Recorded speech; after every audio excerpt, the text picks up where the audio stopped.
That one's not recording. It doesn't matter. Stop, bro. Hi, my name is Jackson Mashburn. I'm here with Johan, Zachary, and Louise. Today we're going to be presenting the life of slaves in the colonies.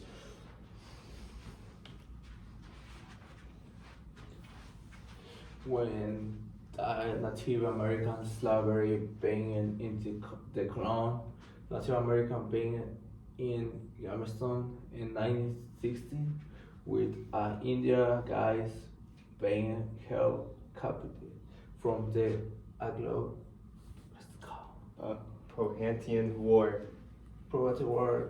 The D-13 in Galveston exploit the Indian spectacle, right? Especially The Indian children throughout throughout the first half of the 16th, 17th 17th century. centuries be 19. 1620. Ancestors was Hell. hell. The show only 4 Indians were enslaved in Virginia. And that's our. Alright. When did African slavery trade start in the colonies? African slavery trade first started in Virginia 1619. The type of boats that carried slaves were mans of wars, and they weighed about 160 tons. The men of wars arrived in late August in 1619 with 20 and odd blacks. The men of wars were named the White Lion and the Treasurer. Those were the two different men of wars that took the African American slaves. And the ships arrived at Point Comfort at Virginia. All right, you know what? Let's Virginia, which is modern day Hampton, Virginia. The crew had captured Africans from the Portuguese slave ship Sao Bautista. Alright, so this is an example of the men of war slave ships. These are the ships that slaves were transported. They were usually on the bottom.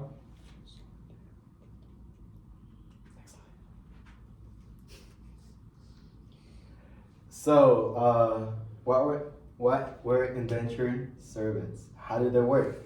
So, indentured servants, they were like slaves, but they were under a contract that protected them. So they were still doing the work. They were still doing a bunch of stuff, but they just weren't being hurt and stuff like that. So slavery was used more often than indentured servitude. So they would just use servants to serve them.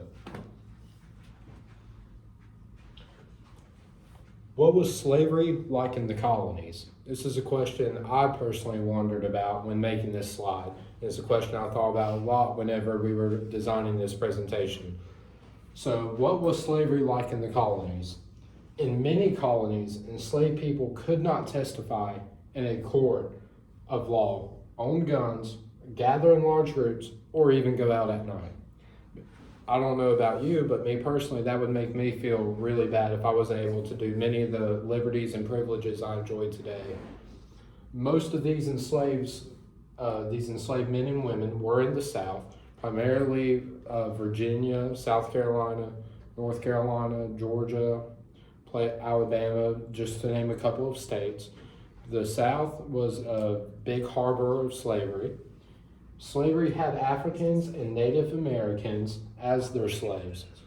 Anyone of a different skin color of Caucasians or white Americans were often in times enslaved.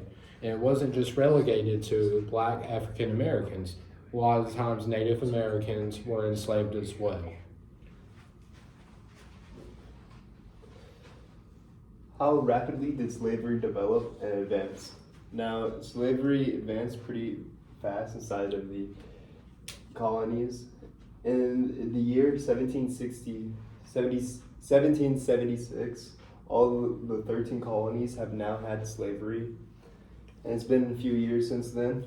And Virginia has had the highest number of slaves with a count of 165,000 in the year of 1676, which was a lot in their time. The populations really did matter.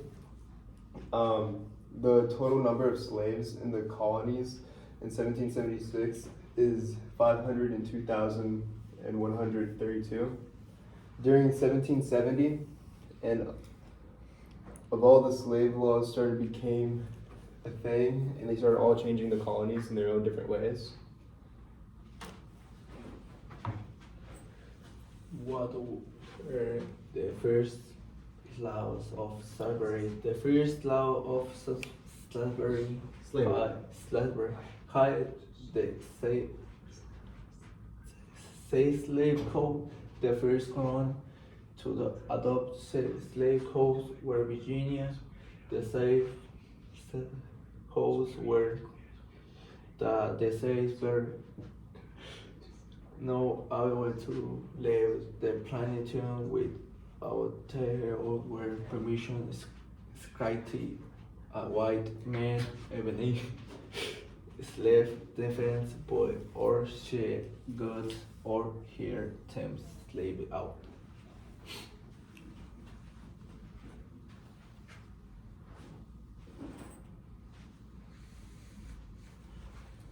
So, highest ranking slavery states and the lowest. By population, Virginia with 490,887 slaves in the last census, living in the state in 1860. By percentage, South Carolina slaves were compromised. They comprised 57.2% of the population in the 1860 census. So the majority of the slaves were located in Virginia and South Carolina. Joshua John Ward of Georgetown County in South Carolina is known as the largest American slaveholder, dubbed the King of the Rice Planters. Brook Green Plantation, Georgetown County, South Carolina in 1850, he held 1,092 slaves. Ward was the largest slaveholder in the United States before his death in 1853.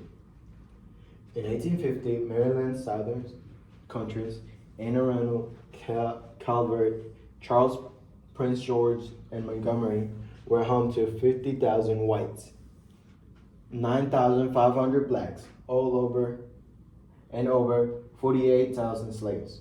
So the population of slaves was pretty much getting to the point where almost every white person had at least,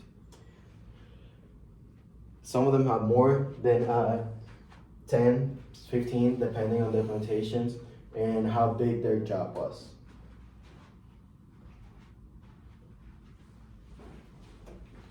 So on this slide, we talk about slave children and their impact in the colonies.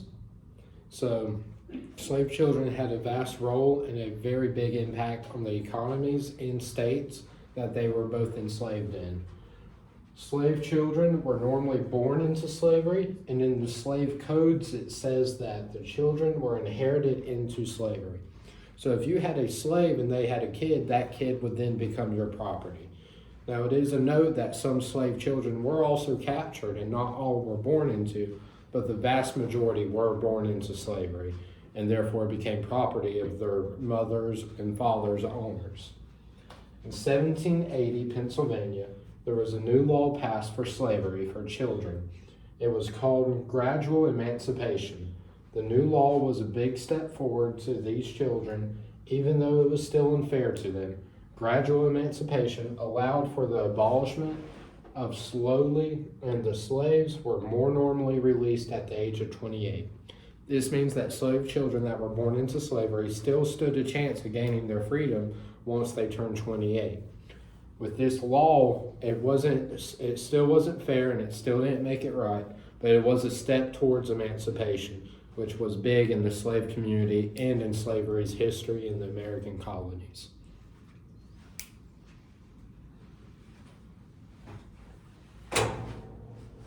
How did slavery benefit the economy?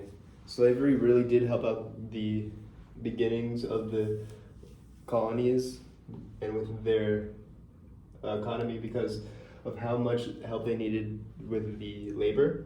And slavery really did help out with the labor of the beginning colonies. The ultimate beneficiaries of slavery were those who could buy cheaper cotton, textiles, and other consumer goods. The product of which was augmented by slave labor. The new history of capitalism has greatly exaggerated these achievements to magnify the exploitation of slavery. Slavery contributes greatly to the processes of capital accumulation, which favored the development of capitalism and colonial metro policies. And our source was the picture of what the people would use during that time, during the slavery in the colonies.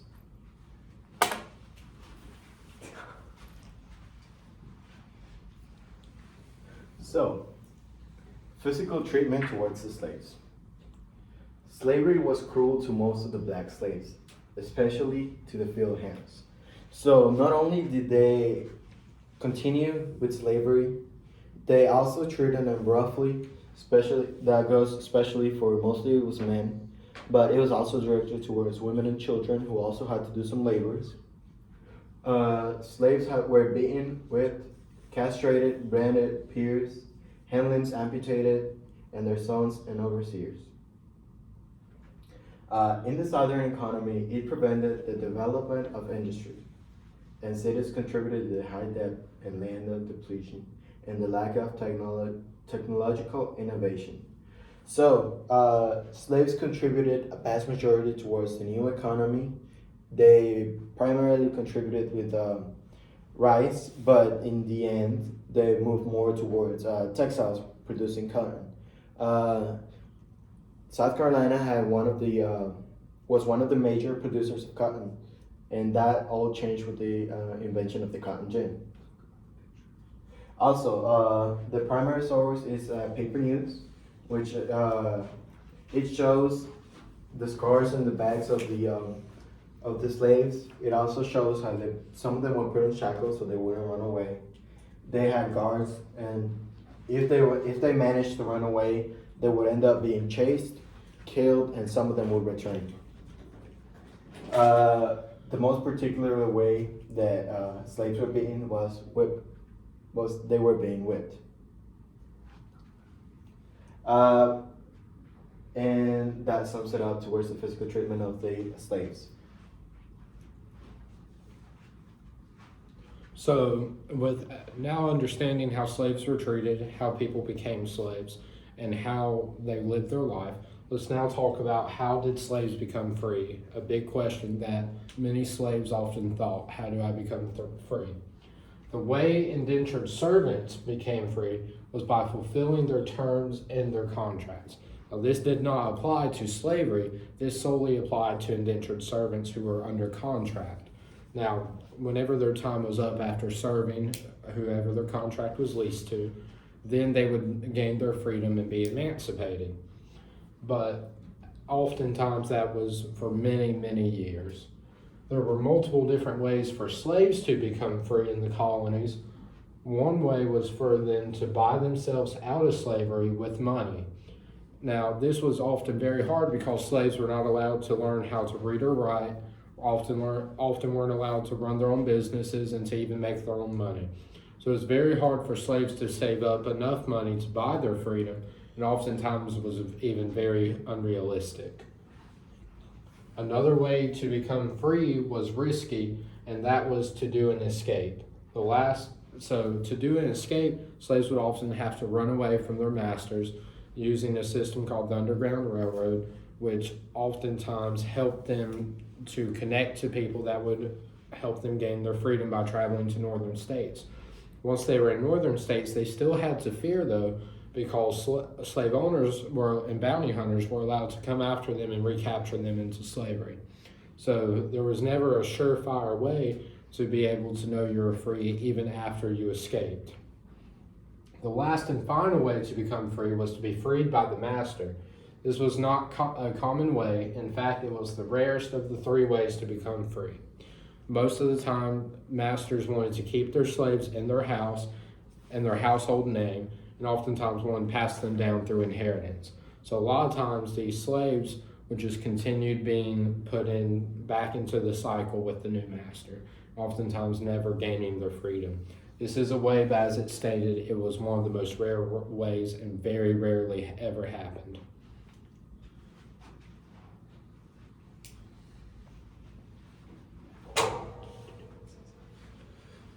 The Northwest Island passenger was not fighting cranes be safe in 95 when the Norway Marine Explorer on Monday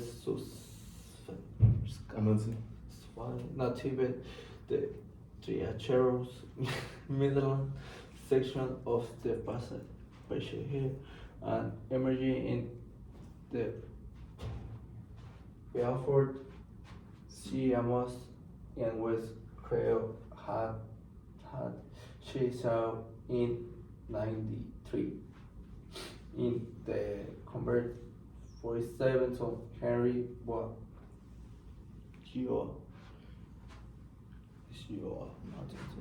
So the Northern Passage was not finally conquered by sea until 1905, when the Norwegian explorer Roald Amundsen successfully navigated the treacherous middle section of the passage and emerged in the Belfort Sea. Amundsen and his crew had set sail in 1903, and they had converted 47-ton herring boat Jaw.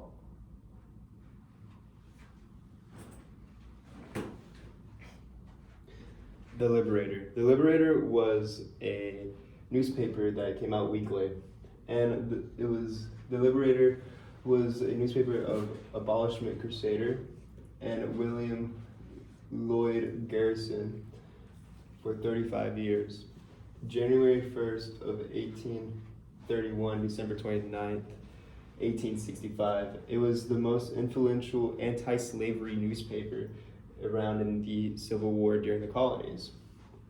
The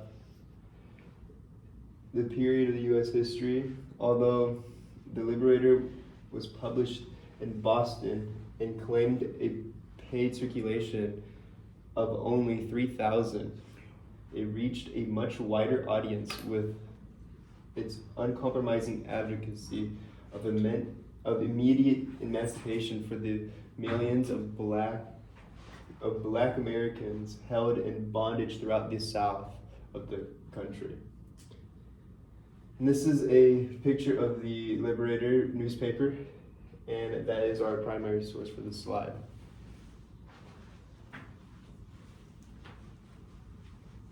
How were slaves used in the Revolutionary War? So, in just about every state that was located above the Potomac River, recruited the slaves of the areas or states nearby for military service. Slaves were oftentimes recruited for service in the military and were often given promises of freedom, wealth, and many more that were oftentimes unfulfilled. A lot of times slaves went without pay, went without proper food and proper amenities such as clothing, proper hygiene care, and many others. So these slaves were practically forced into military service and weren't given the resources to successfully complete it. A lot of times this left for unfulfilled promises whenever their tour of duty was up. The blacks that had served ranged from 5,000 to 8,000 serving and fight for the American causes. The roles that the slaves had was either support roles or they were in the Navy.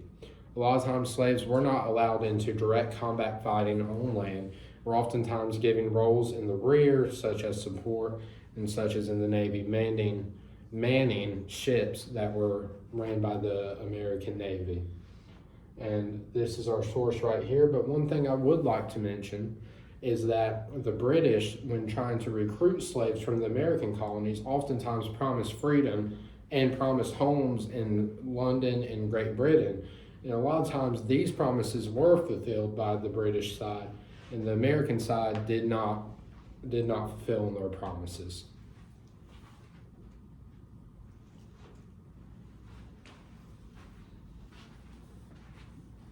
So, how were slaves awarded after the Revolutionary War?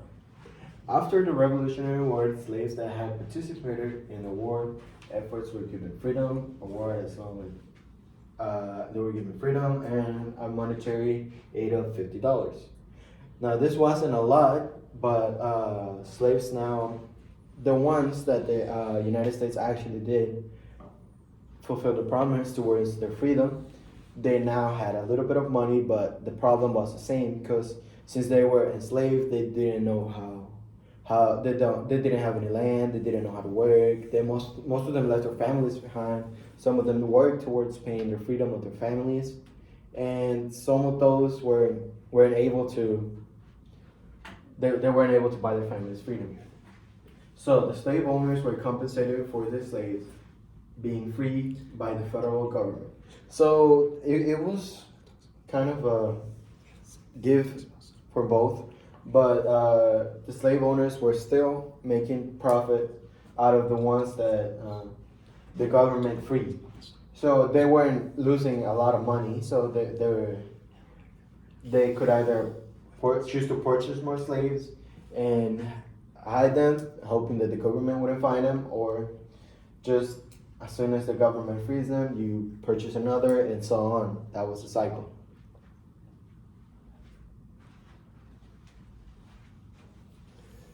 How did slavery affect the beginnings of the Civil War?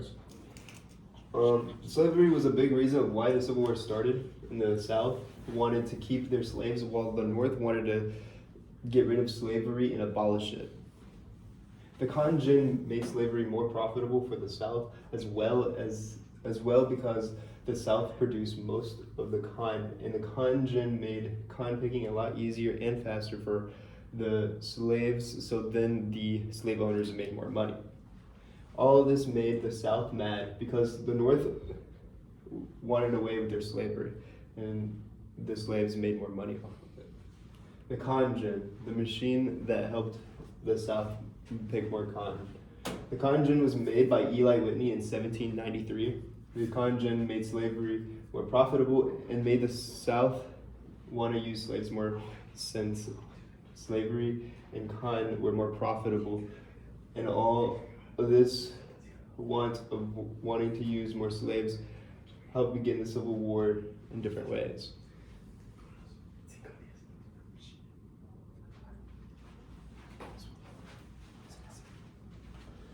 How were slaves awarded after the Civil War? So the slaves were offered freedom before the end of the war for those who would come to fight for their cause. After the Civil War, the slaves that fought were awarded with their pay and their freedom, as well as with the emancipation of slavery altogether. The Missouri Compromise. The Missouri Compromise was legislation which made Missouri a slave state. The cause of this was to keep the balance because Maine was already a slave state at the time. The Missouri Compromise was made in 1820, and this here is an old map of Missouri that showed the 36th parallel.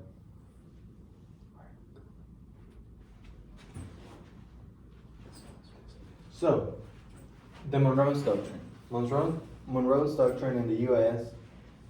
Spared a lot of influence. The Monroe's Doctrine is also known as a policy that obligates respect to the Western Hemisphere. The doctrine was made by James Monroe in 1823. The cause of making it was so the European powers did not interfere with the U.S. interests. This concludes our presentation, and I'd like to thank Zachary, Johan, and Luis and myself for all contributing to this presentation. I hope it is up to your standards. Thank you for watching this, and thank you for viewing. All right. Bye. Bye-bye. Bye.